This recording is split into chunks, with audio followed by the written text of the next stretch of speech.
sei se me estão a ouvir, acho que sim. Então, muito boa tarde. Eu gostaria de começar por agradecer o amável e honroso convite que me foi dirigido pelos dirigentes da TEM, a Tendência Esperança em Movimento, do CDS, o Dr. Abel Matos Santos e o Dr. Luís Galhardini Graça. É para mim um enorme gosto estar aqui a debater a democracia cristã, que é um tema que me é muito caro. Eu decidi dividir a minha comunicação em 4 pontos, 4 pequenos pontos, eu prometo. Um primeiro ponto sobre o estudo científico da democracia cristã, um segundo ponto sobre alguns marcos históricos. Enfim, eu imagino que conheçam bastante da história da democracia cristã e, portanto, vou só, chamar a atenção para alguns marcos históricos para estarmos todos em consonância. Um terceiro ponto sobre a especificidade do movimento e da família político-partidária democrata cristã e um quarto ponto sobre a democracia cristã e o futuro da Europa, o tema para o qual me convidaram para falar hoje. Começando então com o estudo científico da democracia cristã. A atenção que tem sido dada por parte dos cientistas políticos à família político-partidária democrata cristã tem sido muito menor do que aquela que tem sido reservada à família social-democrata ou socialista. A outra maior família político-partidária da Europa continental do período pós-Segunda Guerra Mundial. De facto, a democracia cristã, com a social-democracia, formam as duas famílias políticas que moldaram a política e as sociedades europeias continentais do pós-guerra, incluindo o processo de integração europeia. O século XX na Europa foi essencialmente marcado por regimes políticos autoritários e totalitários, nacional-socialismo, fascismo, comunismo, e foi graças à vitória das forças aliadas e, concretamente, ao papel do Reino Unido e dos Estados Unidos da América na Segunda Guerra Mundial e à sua defesa intransigente da liberdade e da democracia, nesse período e no período da Guerra Fria, que estas duas famílias políticas partidárias, a família democrata-cristã e a família social-democrata, puderam começar a alternar-se no poder em democracia, em verdadeiras democracias, em vários países europeus e a moldar a sua política no pós-guerra. É impossível compreender a Europa contemporânea sem ter em consideração a democracia cristã. Kaiser e Warnout, 2 autores que têm dedicado muito do seu trabalho à democracia cristã, chamaram a atenção para o papel crucial que os partidos democratas cristãos desempenharam na ancoragem de novos sistemas partidários na Europa do pós-guerra, na legitimação da economia de mercado através de sistemas de segurança social e de direitos sociais ou de terceira geração, na introdução de formas corporativistas na implementação de políticas socioeconómicas de consenso e ainda com o contributo que deram para o fim das rivalidades nacionais através da construção da União Europeia.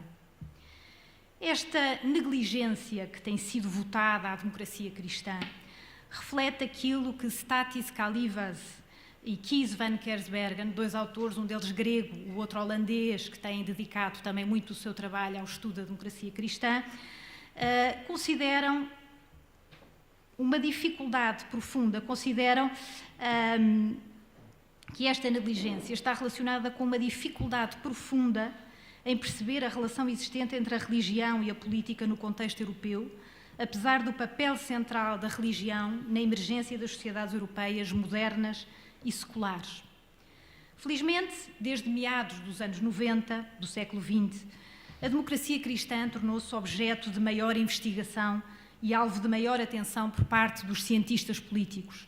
Já havia grandes e importantes e boas histórias da democracia cristã, com autores como Maurice Vossard, Michael Fogarty, um autor irlandês, havia boas histórias, mas não havia bons trabalhos de cientistas políticos sobre a família político-partidária democrata cristã. Ora, felizmente, então, como eu dizia, desde meados dos anos 90, ela tornou-se, a democracia cristã, alvo de maior investigação.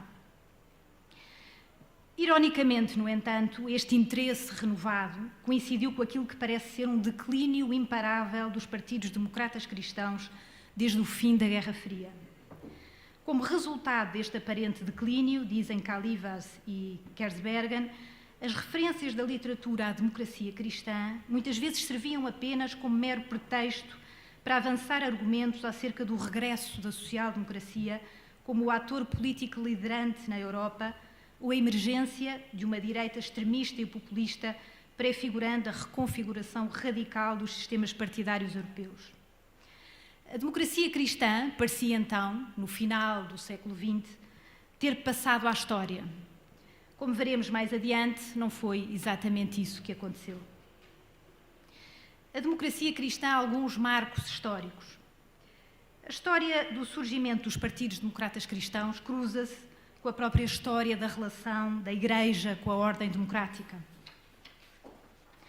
Como muitas vezes recorda o professor Manuel Braga da Cruz, a democracia cristã começa por ser social, depois politiza-se e partidariza-se e finalmente desconfessionaliza-se com o Concílio Vaticano II, aí de forma clara.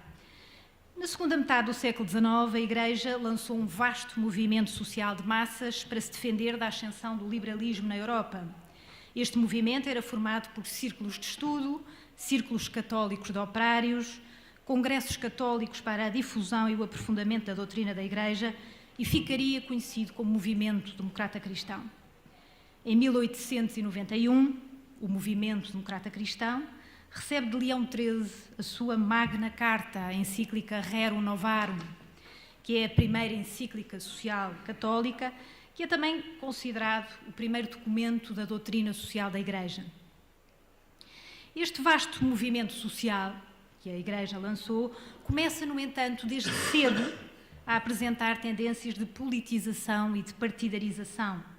Logo em 1870 é fundado o Partido do Zentrum Católico na Alemanha. Outros países da Europa experienciam fenómenos semelhantes, de que são exemplo a Federação dos Círculos, criada em França por Léon Harmel, que levará à criação do Partido Democrata Cristão em 1895, e mais tarde ao aparecimento do movimento Le Sillon, liderado por Marc Saunier, a criação da obra dos Congressos, formada em Itália em 1874, reforçada pelo aparecimento da União Católica para os Estudos Sociais, fundada pelo professor Giuseppe Toniolo, em 1889, da qual resultaria a tentativa posterior, liderada por Dom Rómulo Muri, de intervir partidariamente na vida política, e ainda a criação do Partido Democrata Cristão belga. Portanto, temos aqui uma série de experiências partidárias que começavam a emergir na Europa. Toda esta atividade vigorosa obriga Leão XIII, na encíclica Graves de Comuni, de 1901, a clarificar a natureza da democracia cristã. O seu âmbito de intervenção é definido pelo Pontífice como sendo meramente social e não político.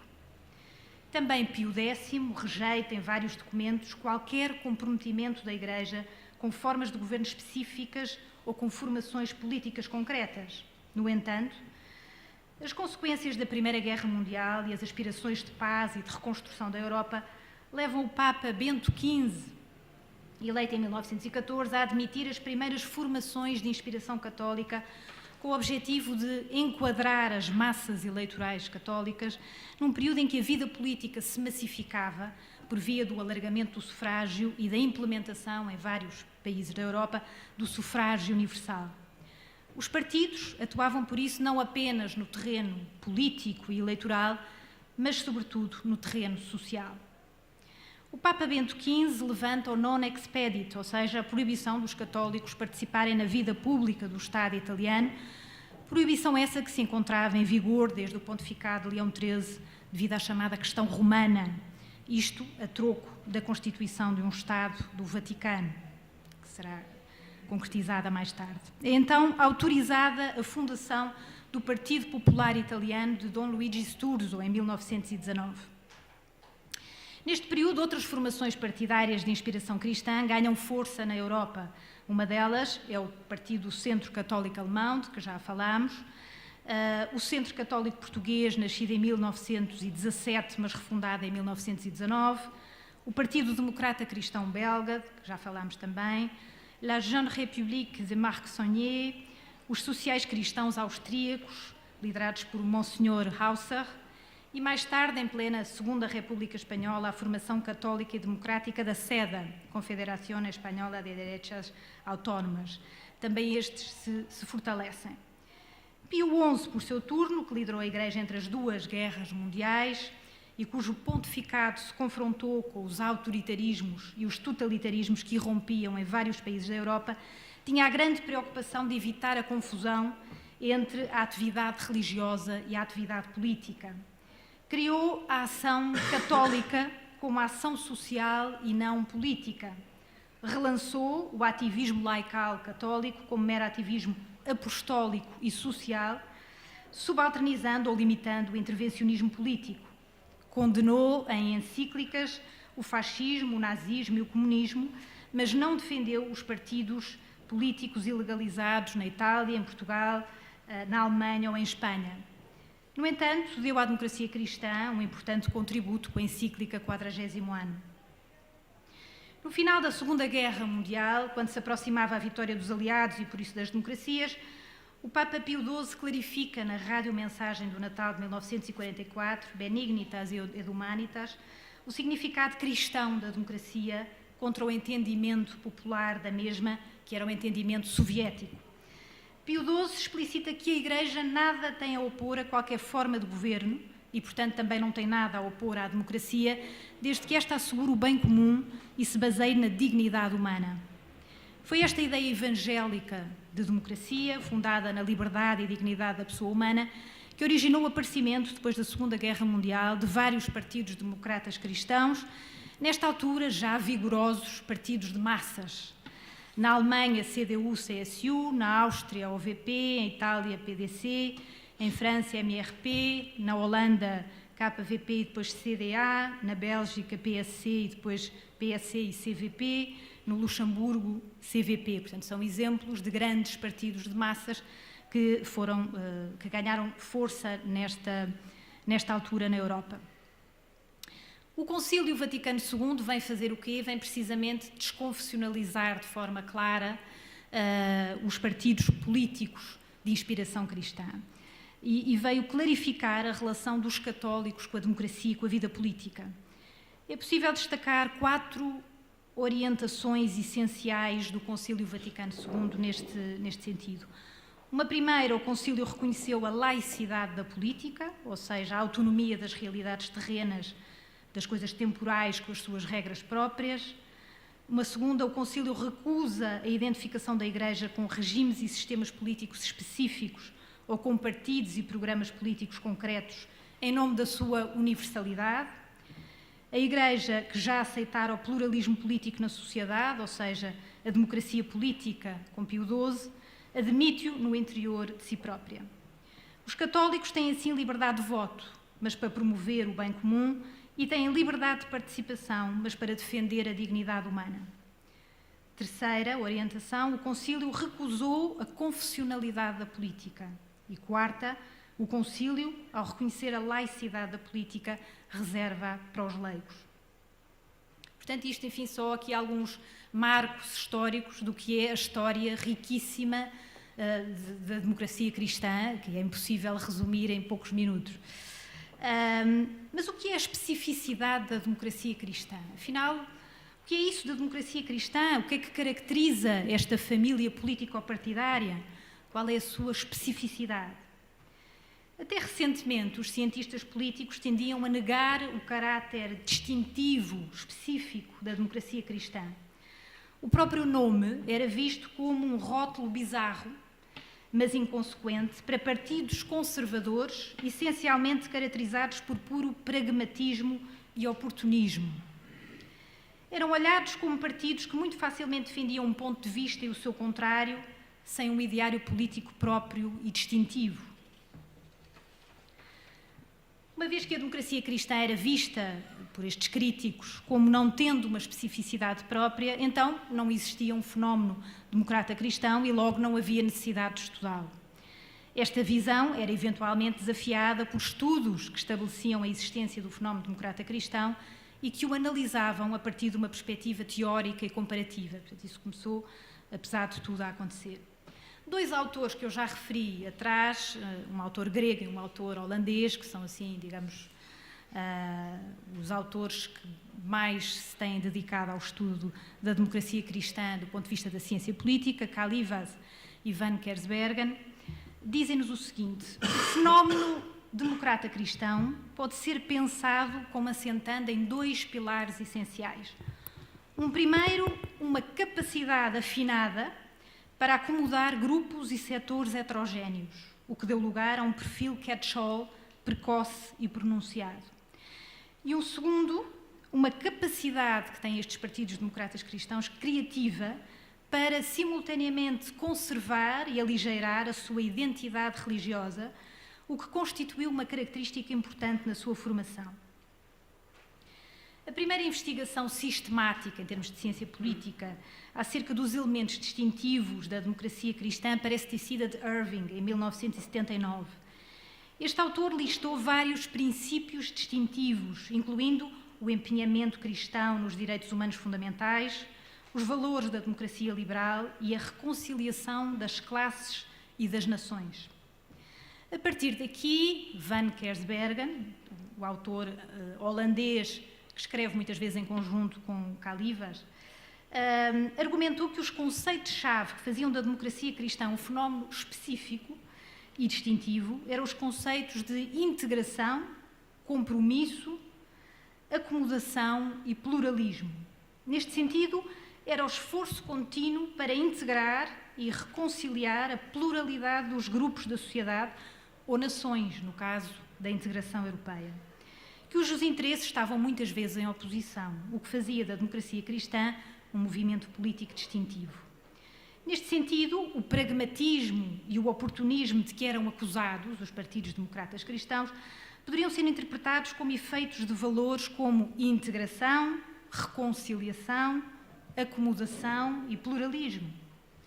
Ora, foi esta dimensão da família político-partidária democrata cristã que se tornou muito difícil de compreender.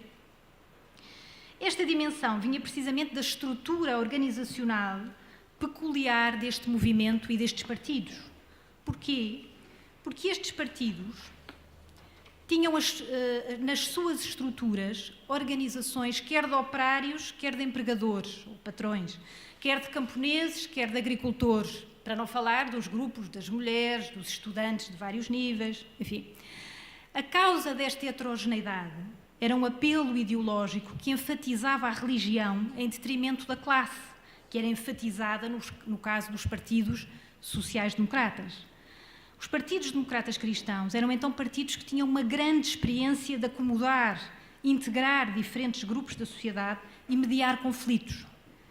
Tinham uma habilidade invulgar para acomodar interesses de classe divergentes no interior de um mesmo partido. Uma capacidade especial para apelar ao voto e mobilizar eleitorado através das diversas classes e setores da sociedade. Eram partidos interclassistas e por isso se pode dizer que eram partidos catch-all avant la lettre, ou seja, antes de tempo. Isto é, como disse Van Kersbergen, Otto von Kirchheimer, o autor que identificou o modelo de partido catch-all, só escreveu esse artigo sobre o partido catch-all em 66 e por isso se diz que os partidos democratas cristãos, como interclassistas por natureza, eram catch-all avant la lettre. Para além do seu pragmatismo, o que mais intrigava aos observadores era a relação da democracia cristã com a religião. De facto, os partidos democratas cristãos tinham e têm uma capacidade criativa para simultaneamente conservar e aligeirar a sua identidade religiosa. É possível distinguir entre os partidos confessionais pré-guerra e do período entre guerras, por um lado, e os partidos democratas cristãos do pós-guerra, por outro. Apesar de os partidos democratas cristãos modernos serem os herdeiros dos antigos partidos religiosos, sobretudo católicos, eles foram criados de novo, depois da Segunda Guerra Mundial, tendo-se tornado partidos políticos integralmente democráticos e centristas. Foi apenas nesta altura que eles adquiriram o seu caráter distintivo como religiosamente inspirados, apesar de seculares e aceitando totalmente a democracia parlamentar. Hoje em dia, os partidos democratas cristãos usam formulações vagas como inspiração religiosa, valores da civilização cristã, como as únicas referências à religião no seu discurso oficial. As referências explícitas à religião são raras e entendidas como arriscadas, tendo em conta os eleitorados europeus altamente secularizados. No entanto, os fundamentos doutrinários dos partidos democratas cristãos continuam a inspirar as bases programáticas destes partidos. Concordamos com Jean-Dominique Durand quando afirma que as bases doutrinárias dos partidos democratas cristãos são essencialmente o magistério da Igreja Católica, e em particular os princípios da doutrina social da Igreja, o pensamento personalista e, finalmente, o pensamento popular, o popularismo de Dom Luigi Sturzo. A doutrina social da Igreja é uma fonte doutrinária por excelência da democracia cristã. Assenta em 6 princípios ou elementos estruturadores: o princípio da dignidade da pessoa humana, o princípio do bem comum, o princípio do destino universal dos bens, o princípio da subsidiariedade, o princípio da participação e o princípio da solidariedade. O ensinamento social ou o magistério social da Igreja, que repousa nestes 6 princípios fundamentais, defende a propriedade privada, cuja função social é sublinhada, defende que o papel do Estado na economia é subsidiário, deve regular e corrigir as injustiças do mercado, defende uma economia ao serviço do homem, defende os corpos intermédios da sociedade, a começar pela família, mas passando também pela comunidade e pela região, defende a proeminência da pessoa humana na organização social. No que diz respeito à filosofia personalista, que é outra das bases doutrinárias das democracias cristãs, é uma filosofia que nasce na Europa durante a primeira metade do século XX e cujo epicentro é a França, dos anos 30. Coloca a pessoa no centro da sua reflexão e da sua estrutura conceptual. Surge como reação à crise profunda de valores e de civilização que assola a Europa neste período. É um sistema filosófico que conduz à ação política. Existem várias correntes personalistas, mas podemos dizer que as duas que mais influenciaram o movimento democrata cristão foram o personalismo comunitário, onde se destaca Emmanuel Mounier, o seu pensamento, e o personalismo ontológico clássico, onde se destaca o pensamento de Jacques Maritain. O personalismo tem a sua centralidade na pessoa humana, concebe-a como portadora de uma dignidade excepcional, como liberdade, como relação, como transcendência. E, finalmente, a outra base, o fundamento essencial da doutrina dos partidos democratas cristãos, o popularismo, ou pensamento popular de Dom Luigi Sturzo. Dom Luigi Sturzo não foi apenas o fundador do Partido Popular Italiano em 1919, ele foi também um teorizador deste pensamento popular, foi político e teórico. Como diz Jean-Dominique Durand, ele defendeu a noção de empenhamento político, envolvimento político, em nome de exigências morais e na base de princípios éticos que devem guiar a ação dos católicos, e a noção de partido aconfessional, autónomo relativamente à Igreja. Sturzo desenvolveu a ideia de laicidade através de um partido não oficialmente católico, mas constituído por católicos, e propôs uma Igreja libertada do sonho de um Estado cristão e de um Estado renunciando à instrumentalização hegemónica da consciência religiosa. Defendeu um popularismo, um pensamento popular democrático, que, fiel ao catolicismo social, propusesse um Estado orgânico e descentralizado e rejeitasse o liberalismo individualista. Insistia na ideia de democracia e das liberdades civis e políticas. A democracia, dizia Sturzo, defende-se através de um povo organizado em corpos intermédios autónomos, garantes do pluralismo. E, finalmente, chegamos aqui ao ponto final da comunicação, que é a democracia cristã e o futuro da Europa. O papel da democracia cristã no processo de integração europeia começou a ser estudado de forma aprofundada apenas recentemente.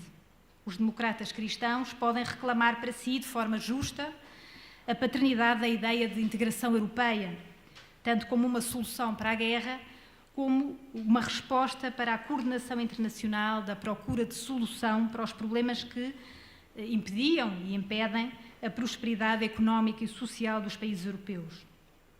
Como se sabe, as 6 nações que iniciaram o processo de integração europeia, a Bélgica, a França, a Alemanha, a Itália, Luxemburgo e a Holanda, tinham todas partidos democratas cristãos sólidos e vigorosos.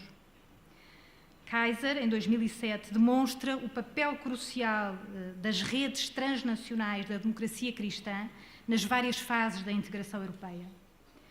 Apesar de não terem o monopólio da ideia de integração europeia, não há dúvida de que a posição pró-europeia e pró-integração surgiu de forma mais natural nos partidos democratas cristãos do que nos seus rivais.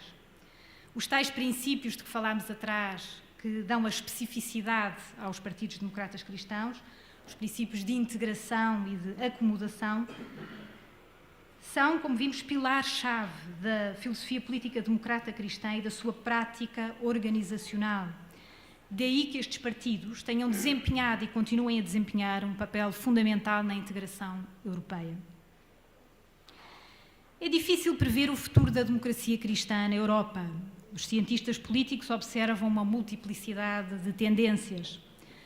Alguns partidos apagaram qualquer referência à religião, ao passo que outros se debatem com um discurso sobre valores éticos e morais, apontando baterias às questões pós-modernas, como o aborto ou a eutanásia. Como vimos, a maioria dos estudos acerca da democracia cristã apresentam como a sua característica distintiva a capacidade para mobilizar uma pluralidade de interesses e acomodar diversos grupos. Estas características forneceram à democracia cristã uma habilidade invulgar para se adaptar às contínuas mudanças económicas, sociais, culturais e políticas. Dito isto, apesar desta natureza adaptável da democracia cristã, é muito difícil fazer previsões para o futuro, sendo mais fácil deixar algumas questões para reflexão. Em que condições os partidos democratas cristãos se poderão adaptar com sucesso a um novo contexto estrutural cada vez mais afetado por uma secularização e uma globalização crescentes? Em que condições os partidos democratas cristãos se adaptarão a novos competidores, como, por exemplo, os partidos populistas de esquerda ou de direita? Outra questão é a das oportunidades eleitorais para partidos religiosos ou de inspiração religiosa. Sabe-se que a religião, enquanto atalho para a identificação partidária, tem declinado de forma aprofundada. Mas sabe-se muito pouco sobre a forma como as crenças, as normas, os valores, as disposições institucionais, que eram inicialmente cristãos, se podem transformar em valores e instituições seculares e como é que isto influenciará as identidades políticas. Enfim, deparamos-nos com mais questões do que conclusões ou previsões no que diz respeito à performance dos partidos democratas cristãos na Europa. Apesar de tudo, sabemos que a maior família política partidária europeia é a família democrata cristã ou popular, enfim, a família que está representada no Partido Popular Europeu. E, portanto, isso dá-nos bons sinais sobre o que poderá ser o futuro da democracia cristã na Europa. A verdade é que os partidos democratas cristãos têm demonstrado uma grande capacidade de adaptação às mudanças económicas, políticas, sociais, culturais e dos próprios sistemas partidários, como vimos, exatamente pela sua capacidade de adaptação. Agora, o que é importante perceber, do nosso ponto de vista, é que, como disse Manuel Braga da Cruz, os democratas cristãos do futuro não têm que ser homens de partido, muito menos homens de um só partido, mas apenas cidadãos empenhados na construção de uma sociedade mais justa e fraterna, através de uma pluralidade de formas e de compromissos temporais. Ainda citando o professor Manuel Braga da Cruz, levar os valores do cristianismo à vida social e política para inspirar e impregnar, pede uma forma de organização que não tem que se confinar a uma organização partidária. Antes deve assumir-se como acima e à parte dos partidos.